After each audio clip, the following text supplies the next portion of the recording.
Hello everyone, आप सभी का स्वागत है आपके अपने चैनल इन्फो फॉर यू में। तो आज हम बात करेंगे सीटेट 2024 जो जुलाई का होने जा रहा है उसके किस तरह से आप अपना इसमें पास कर सकते हैं। तो इसमें हम आप बात करेंगे सीटेट की क्या क्या ट्रिक्स होती हैं और आप भी अपने इसमें मार्क्स ला सकते हैं। तो आप भी इसमें देख सकते हैं कि मेरे जो हैं 121 प्लस मार्क्स थे, आप भी इसमें इस तरह से अपने मार्क्स ला सकते हैं।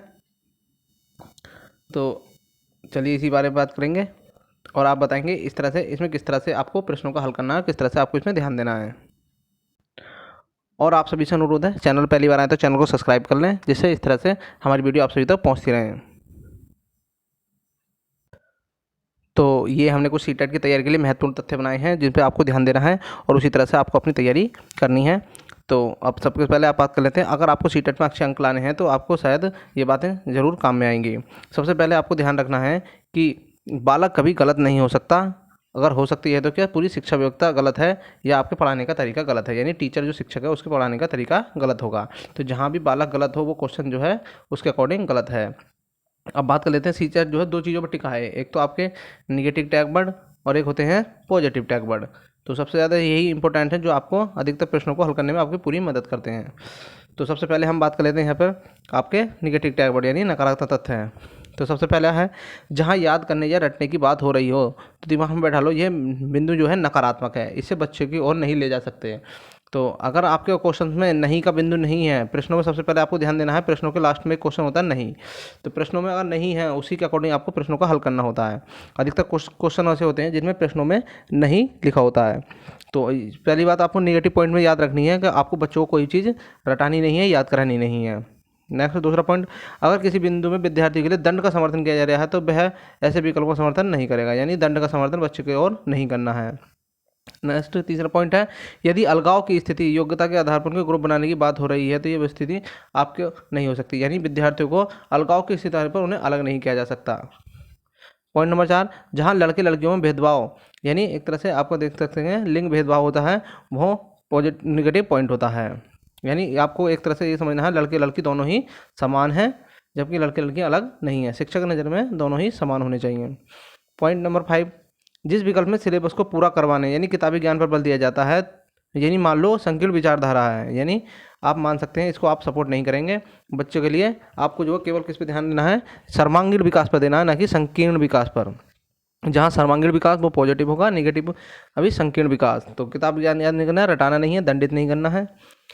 क्वेश्चन नंबर 6, इस विद्यालय में विद्यालय अनुशासन स्थापना की है उस विद्यालय के साथ नहीं जाना है, यानी विद्यार्थियों को अनुशासन की स्थापना की बात हो रही हो। तो आप समझ सकते हैं कक्षा 6 तक जो छोटे बच्चे होते हैं तो उनमें जो है अनुशासन की स्थापना की बात हो नहीं सकती, यह नेगेटिव पॉइंट है। पॉइंट नंबर 7, जिस विकल्प में व्याख्यान विधि की बात हो वो विद्यार्थियों को श्रोता बनाने का समर्थन हो तो उस विधि में आप विकल्प के साथ नहीं जाना है, यानी विद्यार्थियों को अगर व्याख्यान विधि हो रही है तो टीचर उसमें सक्रिय रहता है और विद्यार्थी उसमें निष्क्रिय रहते हैं, तो ये नेगेटिव पॉइंट हो जाता है। पॉइंट नंबर 8, जिस विकल्प में विद्यार्थियों के लिए किसी चीज़ के लिए दोषी ठहराया जाता है आपको ऐसे विकल्पों की ओर नहीं जाना है, यानी एक तरह से आप समझ सकते हैं बच्चों को कभी दोष नहीं ठहराना है। बच्चे जो हैं गलतियों से ही सीखते हैं, तो ये नेगेटिव पॉइंट हो जाता है, बच्चे दोषी नहीं होते हैं। नेक्स्ट 9 पॉइंट, जिस विकल्प में अंक या ग्रेड देने या केवल परीक्षा पास करने की बात की जा रही हो तो वो नेगेटिव पॉइंट होता है, यानी आप केवल जहाँ शब्द हो वो एक तरह से नेगेटिव पॉइंट माना जाता है सीटेट में। पॉइंट नंबर 10, यदि किसी विकल्प में बालक को अनुत्तीर्ण करने की बात हो रही हो या कक्षा में रोकने की बात हो रही हो तो वो एक नेगेटिव पॉइंट होता है। किसी बच्चों को किसी बच्चा में फेल नहीं किया जाएगा, ना ही किसी बच्चों को एक से अधिक बार रोका जाएगा। तो यह अधिकतर जो आपके 10 टॉपिक हैं ये नेगेटिव बातें दर्शाते हैं। अब बात कर लेते हैं सकारात्मक तथ्य यानी पॉजिटिव पॉइंट टैग वर्ड के बारे में। तो सबसे पहले सकारात्मक तथ्य है पॉइंट नंबर 1, जहां विद्यार्थियों को अधिक से अधिक अवसर दिए जाएं, तो ये पॉजिटिव वर्ड होता है, यानी बच्चों को अधिक से अधिक सीखने के अवसर दिए जाने चाहिए। पॉइंट नंबर 2, बहुभाषिकता पर बल दिया जाना चाहिए, यानी एक से अधिक भाषाओं पर बच्चों को बल दिया जाना चाहिए, ये पॉजिटिव पॉइंट। तीसरा पॉइंट है करके सीखने को प्रोत्साहित करना, यानी बच्चों को प्रोत्साहित करना चाहिए करके सीखने पर, यानी स्वयं करके सीख सकते हैं, यानी एक तरह से कहें तो प्रोत्साहित करना है, ना कि हतोत्साहित नहीं करना है, जबकि प्रोत्साहित करना है। पॉइंट नंबर 4, जहाँ विद्यार्थियों को कोई कार्य करने हेतु स्वतंत्रता दी जा रही हो, यानी बच्चों को जो उनकी पूरी स्वतंत्रता दी जाए, जैसे अभिव्यक्ति की स्वतंत्रता और कार्य करने की स्वयं स्वतंत्रता दी जानी चाहिए, ये पॉजिटिव पॉइंट होते हैं। 5 पॉइंट, सभी विद्यार्थियों को समावेशन की बात हो रही हो, यहाँ मैंने बताया जहाँ दिव्यांग हों या कैसे बच्चे हों तो सभी को जो है एक साथ समावेशी कक्षा में मौका मिलना चाहिए, तो पॉजिटिव वर्ड हो जाता है। पॉइंट नंबर 6, जहाँ कक्षीय जीवन को वास्तविक जीवन से जोड़ा जाना चाहिए, यानी जो उनका जीवन है उसको जो है वास्तविक जीवन से जोड़ा जाना चाहिए। पॉइंट नंबर 7, जहाँ विद्यार्थियों को सृजनात्मक जिज्ञासा विकसित की जानी चाहिए, यानी विद्यार्थियों में जो है क्रिएटिविटी या जिज्ञासा, क्यूरियोसिटी की जानी चाहिए, वो पॉजिटिव वर्ड होते हैं। तो यही आपके पॉजिटिव टैग वर्ड थे मोस्टली, और हम आपको इसी तरह से और भी आपके बताते रहेंगे। और कुछ बता देते हैं, जैसे इसमें आपको देखना होता है, जैसे मैंने पहले बताया था, प्रोत्साहित करना है ना कि हतोत्साहित बच्चों को। इसमें मैंने लिखा है यहाँ प्रोत्साहित शब्द जो सकारात्मक है, जबकि हतोत्साहित जो है नकारात्मक शब्द होता है।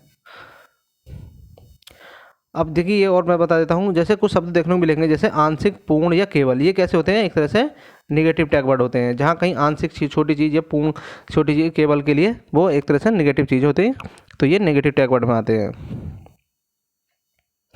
तो बाकी आपको जो है आपकी प्रैक्टिस करनी है और इन टैग वर्डों पर ध्यान देना है, और आपको जो है अपने जो भी प्रीवियस पेपर के क्वेश्चंस हैं उन पर ध्यान देना है, उन्हीं से आपका सीटेट कंप्लीट हो जाएगा।